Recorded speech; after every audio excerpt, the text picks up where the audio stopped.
Hi guys, this is gsnall.com and I'm here with the unboxing of the Realme 9 Pro Plus, the first phone in a long while to feature a pulse scanner integrated in the fingerprint scanner, which lets you measure your heartbeats. How cool is that? Now the phone is a bit of a high mid-ranger. It was launched recently and oddly enough it has some downgrades from the Realme 9 Pro, but also some upgrades. Okay, so here it is. Sadly, we don't have it in the chameleon version, which changes colors.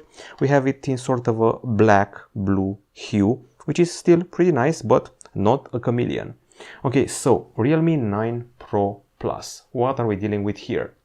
First of all, it has a 6nm MediaTek processor, a 50-megapixel main camera with optical image stabilization, and all of those for a price tag of around $450.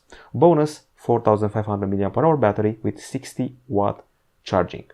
Now, in some countries, they're even throwing in a pair of Realme Buds Air Neo 2 as a bonus in the pre-order period of the handset. It comes after the Realme 8 series was very well received last year on account of the huge battery life, so expectations are quite high here. Okay, I've already set up the phone, you don't need to worry about that. So let's see what's inside the box. Okay, so hey, welcome to the Realme family, that's what's written here. And let's see what we got here. I'm actually wondering if the people from the Poco brand aren't angry. They both have the same yellow color, both Realme and Poco. In the box we have this case, which is thicker than usual and has all the right cutouts for the camera, also transparent.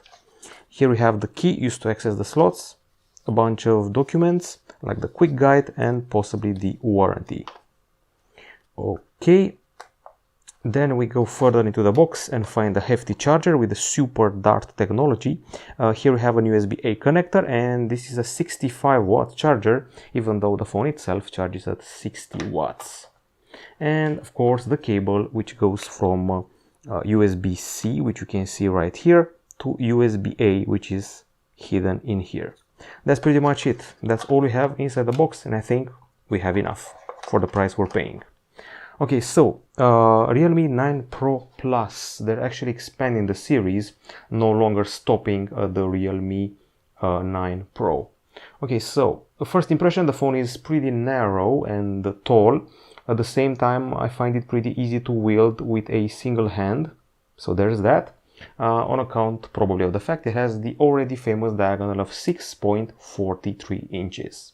Now, if you want to talk about the design, it's got glass at the back side, pretty good looking, glass at the front side with Gorilla Glass 5 protection, and the thickness is 8mm, which is actually quite okay, and a weight of 182 grams. Once again, it's pretty easy to wield. It's a comfy phone which has a screen protector applied from the factory and a punch hole here for the selfie camera. Now we go further and talk about the display. 6.43-inch Super AMOLED Full HD plus resolution, but only 90 Hz in refresh rate. Doesn't go all the way to 120 Hz. Now the processor inside here is a MediaTek one.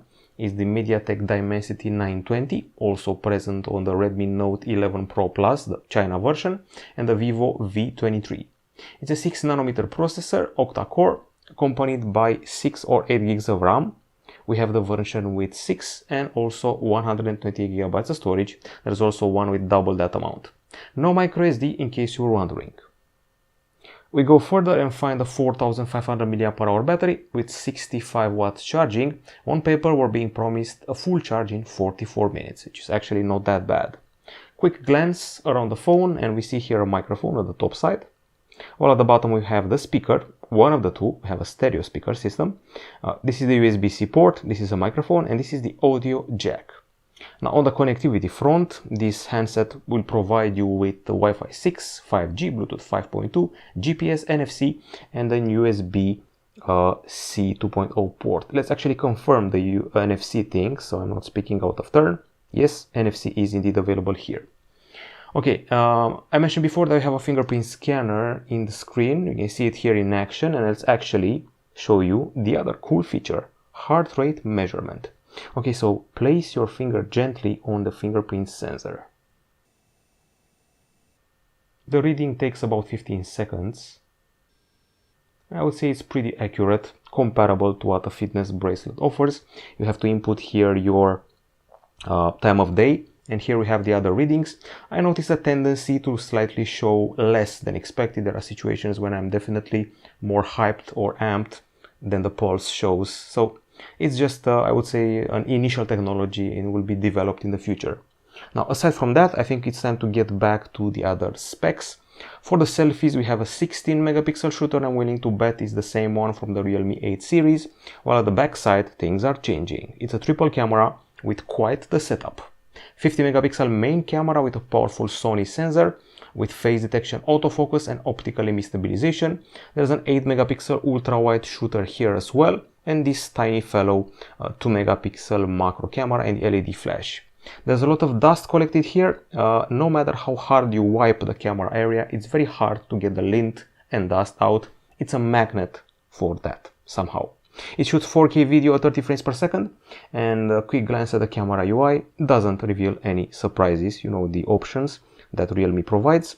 We have a starry mode, which was a star in itself on the Realme 8 series. You can capture beautiful nighttime scapes of the sky and the moon and all the stars available, with of course a very long shutter time, ultra macro, time-lapse, panorama, slow motion, expert mode, which is basically pro mode, movie, dual view and tilt shift. Full 50 megapixel shots, portrait shots with the famous bokeh flare option and a few others. Okay, and of course photo, video, street, which is actually pretty cool because now it hosts a wide array of filters which you can play with, making the urban scenery a bit more exciting, and the night mode with its two sub-modes, Pro and AI. The video section also includes its own taste of bokeh flare, which is getting popular now ever since the Oppo Reno 6 inaugurated it. On the software front, this is actually a premiere. It's our very first contact with Realme UI 3.0. Let's actually see it here somewhere about the device. Here we are, Realme UI 3.0 applied on top of Android 12, and among others you can expand the RAM up to 5 GB. We also have this sidebar here with shortcuts. We can also trigger floating apps. What else? We have an always on display sketch to apply. Basically you can turn a picture of you or some other people or just a general picture. You can turn it into a well, sketch, as the name says. So personalization, always on display, display options, info, recents, personalized custom patterns, and a portrait silhouette. That's what I mentioned before. So if I go to the camera and pick one of my selfies, I can definitely generate a sketch from that and use it as my always on display icon or image. So that's pretty much it.